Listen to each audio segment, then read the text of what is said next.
Hello दोस्तों, नमस्कार, स्वागत है आप सबों का। दोस्तों आज हम लोग एक बहुत ही महत्वपूर्ण टॉपिक पर चर्चा करने वाले हैं जिसका नाम है गुणनखंड। इसको अंग्रेजी में दोस्तों हम लोग कहते हैं फैक्टर। देखिए, इस बार जो सीटेट आपका एग्ज़ाम हुआ था या जो ग्रुप डी का एग्ज़ाम हो रहा है या फिर जो एसएससी के द्वारा जो भी एग्ज़ाम लिया गया, चाहे वो एमटीएस का हो या फिर सीएचएसएल का हो या फिर आपका सीजीएल का हो, यहाँ तक कि कुछ स्टेट वाले जो एग्ज़ाम होते हैं जैसे यूपीएसआई हो गया, यहाँ तक कि बिहार का जो बीएसएससी हो गया, इन सब एग्जाम्स में भी देखा गया कि फैक्टर से बहुत सारे क्वेश्चन दिए गए। और देखिए, फैक्टर का जो क्वेश्चन का दायरा था वो क्या था उसको समझते हैं।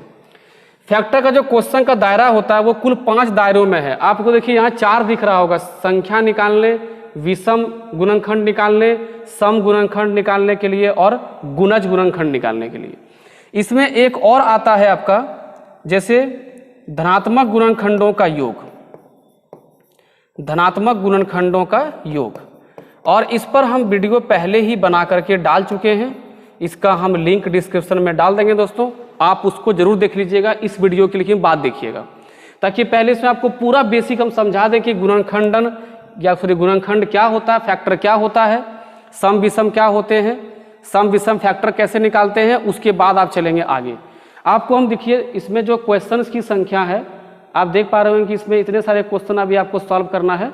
ठीक है, तो पहले हम समझते हैं कि गुणनखंड होता क्या है। देखिए, इसके नाम में ही देखिए इसका बेसिक छुपा हुआ है, गुणनखंड। यानी इसमें हम कोई भी ऐसा जो खंड करेंगे, यानी कि जो टुकड़ा बनेगा अर्थात जो भाग बनेगा वह किस में होना चाहिए, वह गुना में होना चाहिए। ठीक है, लेकिन दोस्तों यहाँ पे आपको निकालना है कि किसी भी संख्या के कितने गुणनखंड होंगे, कितने फैक्टर्स होंगे। जैसे मान लीजिए कि आपके सामने एक संख्या लिखा गया 18, तो आप इतना समझिए कि गुणनखंड वह संख्या है जिससे दी गई संख्या आसानी से विभाजित हो सके। तो अगर यदि कोई भी संख्या को विभाजित करने वाली जितनी भी संख्याएं होंगी, चाहे वो 2 हो, 4 हो, 6 हो, 8 हो, 10 हो, ये सभी के सभी उसके फैक्टर हो सकते हैं, गुणनखंड हो सकते हैं। तो फैक्टर का सामान्य से आप क्या समझिएगा गुणनखंड का, कि जो संख्या को विभाजित कर सके। विभाजित मतलब हो गया भाग कर सके। ठीक है, आप समझ पा रहे हैं अच्छे से। तो 18 को देखिए कौन कौन संख्या भाग करेगी, 1 भाग करेगा, 2 भाग करेगा, 3 भाग करेगा, 4, 9 और खुद 18। ठीक है, 1, 2, 3, 6, 9, 18। तो इसके गुणनखंड हो गए कुल मिलाकर के 6 गुणनखंड हो गए। ठीक है, अगर हम आपके सामने एक संख्या रखते हैं 30, तो ये 1 से भी कटता है, 2 से भी कटता है, 3 से भी कटता है, 5 से भी कटता है, 6 से भी कटता है, 10 से भी कटता है, 15 से भी कटता है और खुद ये 30 से भी कटता है। तो देखिए 30 के कितने गुणनखंड हो गए, 4 और 4 8। ठीक है, तो इस प्रकार से आपके सामने बड़ी बड़ी संख्याएं आती हैं। जैसे देखिए अभी आपके सामने एक क्वेश्चन आपको दिखाते हैं। देखिए इसे ये क्वेश्चन देखिए, 120 के गुणनखंडों की संख्या ज्ञात कीजिए, है ना। अब देखिए इसे 72 के सम गुणनखंडों की संख्या ज्ञात कीजिए। यदि 1440 के धनात्मक गुणनखंडों की संख्या इस तरह पूछा गया है, तो आपको इन सारे क्वेश्चंस को अभी सॉल्व करने का मौका मिलेगा। अब देखते हैं कि इसमें जो है, अब हम बात करते हैं कि किसी अभाज्य संख्या के कितने गुणनखंड हो सकते हैं, किसी भी अभाज्य संख्या का। तो अगर अभाज्य संख्या की बात करें हम, जैसे कि 3 हो गया, 5 हो गया, 7 हो गया, 11 हो गया, 13 हो गया, तो इसमें गुणनखंड की संख्या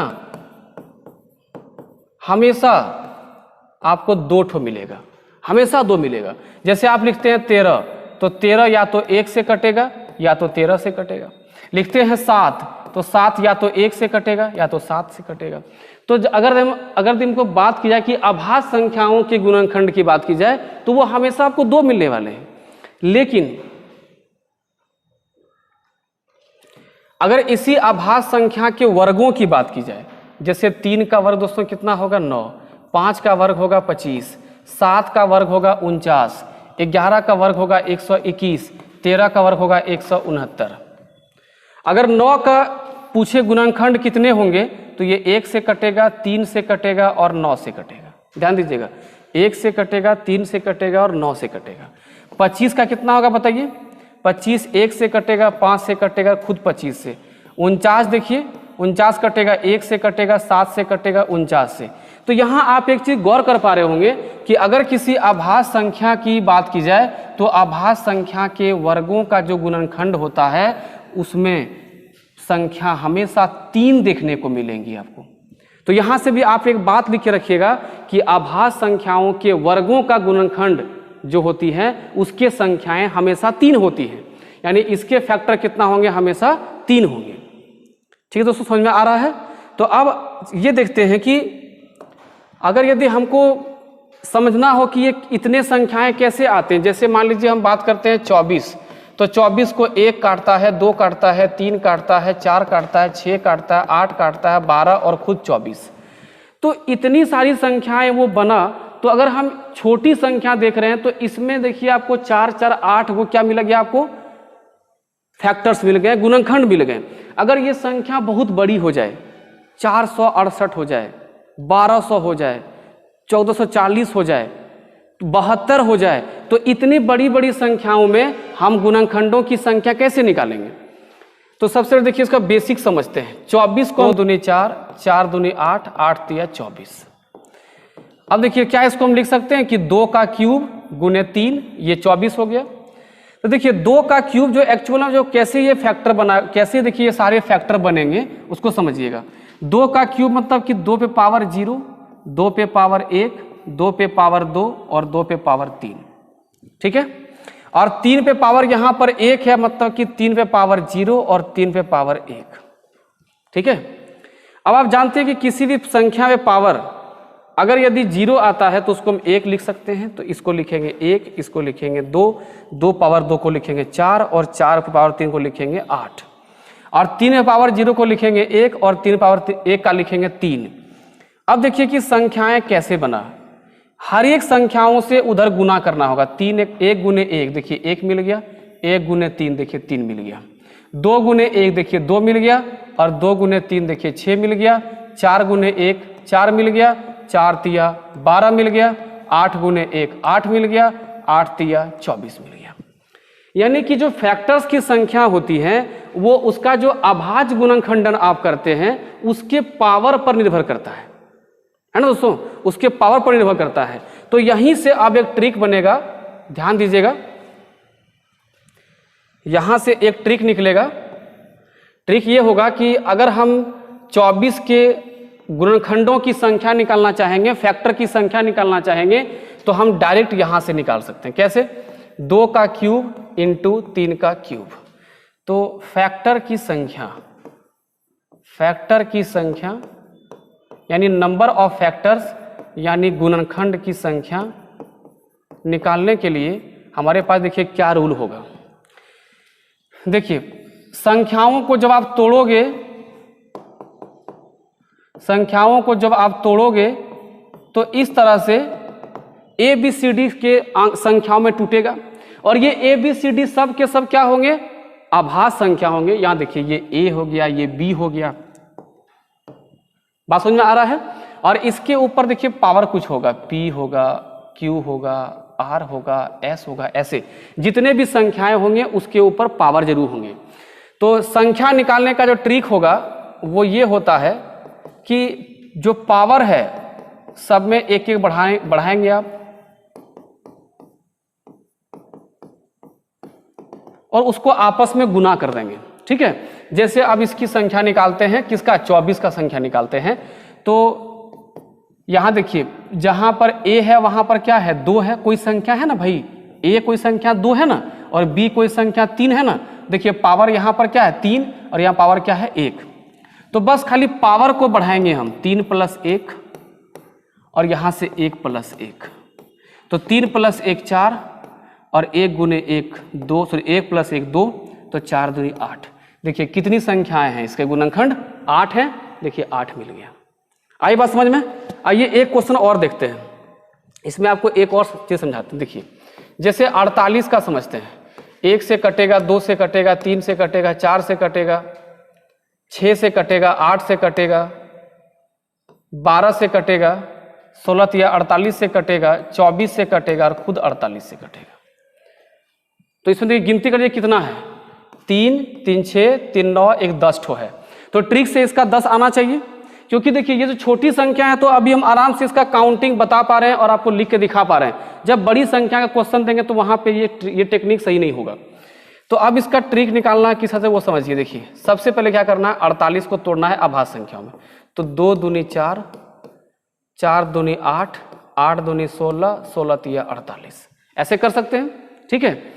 और अगर थोड़ा सा और आप माहिर हो जाएंगे तो आप ऐसे समझेंगे कि 16 तिया 48, 16 मतलब या फिर 8 छक 48, तो 16 मतलब 2 पे पावर 4 और गुने 3 पे पावर 1। देखिए 2 पे पावर 4 16 और गुने 3 48। तो जब इसकी संख्या निकालनी होगी, इसके गुणनखंडों की संख्या, तो इसके पावर में 1 बढ़ाएंगे और इसके अगले पावर जो दिया हुआ है इसमें भी 1 बढ़ाएंगे। तो यहाँ हो जाएगा आपका 5, 5 गुने 2 बराबर 10। देखिए इसमें कितने संख्याएं हम गिने थे, 10। आ रहा मजा, ठीक है। बहुत ही अच्छा टॉपिक है, आप इसको अच्छे से समझिएगा, अस्थिरता से। देखिए दोस्तों, मेरा जो मोटो होता है वीडियो बनाने का कि आपको कुछ सिखाया जाए, है ना। आप ये नहीं कि बस आए और थोड़ा देखिए और लाइक शेयर किए, ऐसा नहीं। पहले आप अच्छे समझिए, आपको हम कुछ दे पा रहे हैं, अगर आपको कुछ समझा पा रहे हैं तब आप लाइक करिए कि हाँ भाई लाइक वीडियो है, लाइक कर देते हैं। और जो भी लोग नए आप जुड़े हुए चैनल पे, आप इसको सब्सक्राइब जरूर कर लें। जो पहली बार चैनल पे आए हैं तो चैनल को सब्सक्राइब कर लीजिए, क्योंकि हम लगातार आपको ऐसे कुछ इन्फॉर्मेशन वाले वीडियो डालते रहते हैं, आपको उससे हेल्प होते रहेगा। आइए बढ़ते हैं, आप शुरू करते हैं इसका क्वेश्चन। तो पहला क्वेश्चन लेते हैं।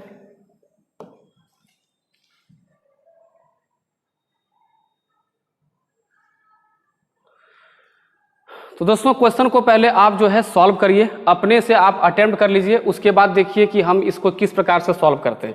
क्योंकि अभी हम छोटी छोटी संख्याओं को आपको दिखाया कि कैसे बनाना है, लेकिन आपके सामने हम एक बड़ी संख्या को रखे हैं, बना के दिखाइए कैसे बनेगा ये। देखिए सबसे पहले लोगों को यहाँ लगे हुआ कि 1200 इतना बड़ा संख्या गुणनखंड कैसे निकालेंगे, है ना।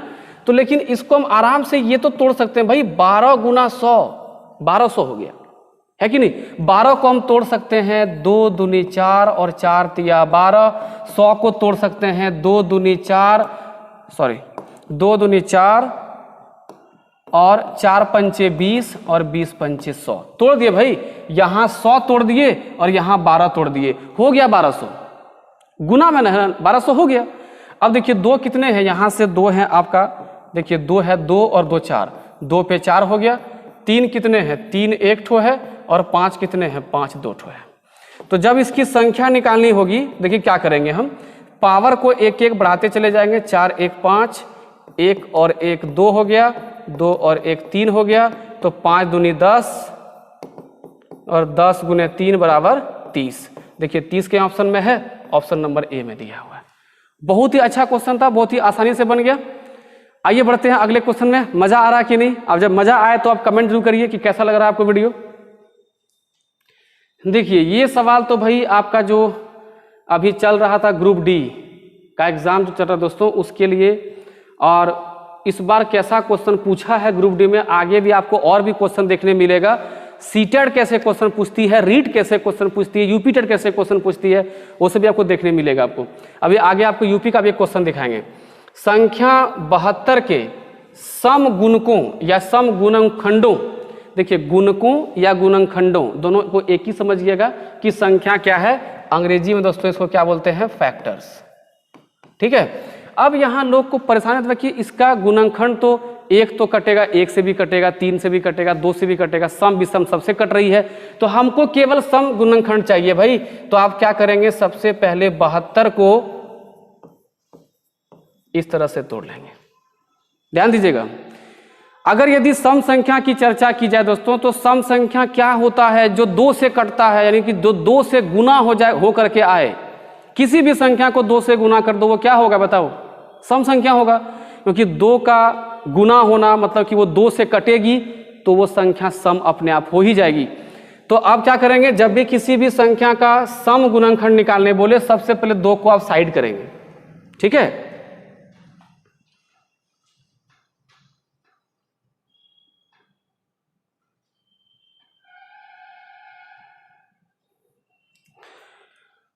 उसके बाद यहां जो मान दिया गया है 36, इसको आप कैसे तोड़ेंगे। देखिए 36 किससे किससे कटता है बताइए।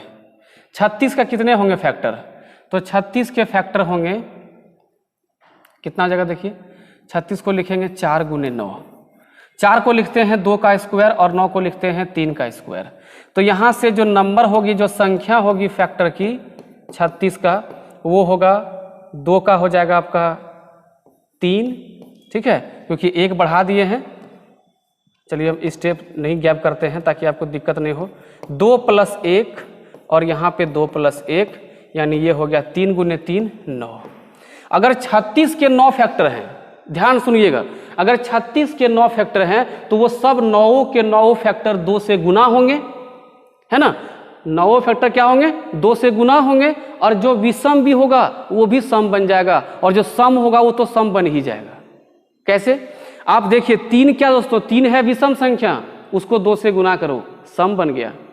5 है विषम संख्या, उसको 2 से गुना करो, सम बन गया। 7 है विषम संख्या, उसको 2 से गुना करो, सम बन गया। तो 9 के जितने 36 के जितने भी फैक्टर हैं, 9 फैक्टर जिनसे जिनसे 36 कटने वाली हैं, उसमें सब में देखिए 2 बाहर में है तो गुना होने वाली है, तो सब का सब सम बन जाएगा। तो 72 का कुल 9 ठो सम फैक्टर हो सकता है। आई बात समझ में? ठीक है दोस्तों, मजा आ रहा है? बढ़ते हैं अगले क्वेश्चन में। ये देखिए, अब एक बहुत अच्छा क्वेश्चन आपके सामने है, इसको आप बनाइए पहले। कहता कि यदि 1440 के धनात्मक गुणनखंडों की संख्या x + 14 है तो √x + 3 का मान क्या होगा। यानी सबसे पहले आपको 1440 का गुणनखंड निकालना पड़ेगा, और उसका मान हमको यहाँ दिया हुआ है x + 14, ठीक है। तो आप सबसे पहले इसका गुणनखंड का मान निकालिए, वीडियो पॉज करिए और निकालिए, उसके बाद बताइए कि इस ऑप्शन में से कौन सा आंसर होगा, कमेंट करिए, तब तक इसको बना के दिखाते हैं। देखिए 1440 को आप ये लिख सकते हैं कि 12 गुने 12 गुने 10, क्योंकि 12 का स्क्वायर क्या होता है 144, और 12 होगा 4 तिया 12, यहाँ भी होगा 4 तिया 12, और 10 का होगा 2 पंचे 10। देखिए यहाँ पर 2 क्या गो है 2 ठो, और यहाँ पर 2 है 2 ठो, 4 ठो हो गया, और यहाँ पर 1 5, यानी 2 पे पावर 5 आ गया। 3 कितना है? 3 है 2 ठो, और 5 है यहाँ पर 1 ठो। तो हम यहाँ गुणनखंडों की संख्या निकाल सकते हैं। 5 में 1 बढ़ाएंगे 6, 2 में 1 बढ़ाएंगे 3, 1 में 1 बढ़ाएंगे 2, तो 6 तिया 18 गुने 2 36। यानी कि धनात्मक गुणनखंड जो है उसकी संख्या हमको 36 आ रही है 1440 का, जिसका मान x + 14 के बराबर है। तो x + 14 बराबर 36, क्योंकि ये गुणनखंड का मान दिया, गुणनखंड का मान हम 36 निकाल रहे हैं। तो x का जब मान निकालोगे दोस्तों तो 36 - 14 होगा, और यहाँ से मान आएगा 22। अब हमको इसका मान निकालना है, तो √x का मान आया 22, और +3 बराबर √25, और √25 को सॉल्व करोगे 5 आपके सामने उत्तर आएगा। आ रही है बात समझ में? है ना, बहुत अच्छा क्वेश्चन है, इंटरेस्टिंग क्वेश्चन है। अब बढ़ते हैं इसके अगले क्वेश्चन में। ये देखिए, ये इस बार जो है रेलवे का इस तरह का सवाल पूछना एकदम फेवरेट होता है। इस तरह का सवाल रेलवे बहुत पूछती है सर क्वेश्चन। कहता है कि 2 पे पावर 4 गुने 5 पे पावर 3 गुने 7 पे पावर 4 के कितने विषम गुणनखंड हैं। इसको ध्यान दीजिएगा, विषम गुणनखंड पूछा जा रहा है भाई, तो विषम गुणनखंड में कभी भी 2 आएगा? आपको बताओ, क्या विषम संख्या में 2 से गुना करने की आवश्यकता है क्या? नहीं आवश्यकता है। और जब आवश्यकता नहीं है तो ये फालतू चीज रखने से क्या फायदा है। यानी हमको इसका पूछा ही नहीं है, बस इसी में से संख्या निकालना है। तो जब हम संख्या निकालेंगे तो यहाँ तो फैक्टर दिया ही हुआ ही है। आप ये भी चीज़ गौर कर लीजिएगा, ये भी चीज़ ध्यान ले लीजिएगा कि यहाँ जो संख्याएं लिखे हुए हैं ये अभाज्य है या नहीं है। अगर ये अभाज्य नहीं है तो इसको भी तोड़ने की आवश्यकता है। बताएंगे अभी कैसे, वो भी समझा देते हैं आपको। तो यहाँ पे 5 पे 3 है तो 3 में 1 बढ़ जाएगा, और यहाँ 4 में 1 बढ़ जाएगा, तो ये हो जाएगा 5 गुने 4 बराबर 20। यानी इसमें 20 ठो जो है विषम गुणनखंड है। बात समझ में आ गया? ये तो रहा इस तरह से। अगर यही सवाल ऐसा होता कि जहां 5 है वहां पर 10 होता, 10 छोड़ दीजिए, ये देता आपको कितना, ये देता 15, और जहां 14 है वहां देता है आपको 21। ध्यान समझिएगा, ठीक है। अब इसमें कहता है कि कितने विषम गुणनखंड हैं, तो आपको ये करना होगा पहले कि ये जो दिए गए संख्याएं हैं क्या ये अभाज्य है? नहीं है। तो 15 को हमको तोड़ना होगा 3 पचे 15 और पावर 3, और 21 को तोड़ना होगा 3 सते 21 पावर 4। यहाँ से देखिए ये 3 पे पावर ये 3 आके बैठेगा, और 5 पर भी ये आके पावर 3 बैठेगा, और यहाँ पर भी 4 बैठेगा, और 7 पर भी 4 बैठेगा। अब बताओ भाई कि 3 क्या ठो हुआ? 3 यहाँ 3 गो और यहाँ 4 गो, 3 हो गया आपका 7 ठो, 5 हो गया 3 ठो, और 7 हो गया 4 ठो। अब इसको जोड़ना होगा, तो इसका संख्या निकालना होगा, जोड़ना नहीं संख्या निकालना होगा। तो 7 का आगे बढ़ेगा 1 8, 3 का एक आगे बढ़ेगा 4, 4 का एक आगे बढ़ेगा 5। अब इसको गुना करेंगे 8 पंचे 40 पंचे 200, सॉरी गलती हो गया जी, 8 4 पंचे 20, 20 अठे 160, यानी इसमें 160 विषम गुणनखंड मिलेंगे आपको। ठीक है, इस तरह की संख्या आपको देखनी है। तो इस तरह के क्वेश्चंस को जो है आपको आप इस तरह के सॉल्व करना पड़ेगा। ठीक है दोस्तों, तो आपको आज का वीडियो कैसा लगा आप इसको कमेंट जरूर करके बताएं, और आगे जो आने वाले जो वीडियोस हैं उसमें हम आपको और भी नंबर सिस्टम के कुछ बेहतरीन जो टॉपिक हैं उसको कवर कराने वाले हैं, ताकि अभी जो एग्ज़ाम आपके सामने आ रहा है, चाहे वो आपका बिहार का एग्ज़ाम हो, झारखंड का एग्ज़ाम हो, चाहे रेलवे का एग्ज़ाम हो, एसएससी का एग्ज़ाम हो, उसमें आपको इसका हेल्प मिल सके, चाहे वो आपका टेट का एग्ज़ाम हो। तो आप चैनल के साथ बने रहें ताकि आपको जो है अच्छे अच्छे वीडियो मिलते चले जाए। दोस्तों फिर मिलते हैं नेक्स्ट वीडियो, तब तक पढ़ते रहिए। जय हिंद।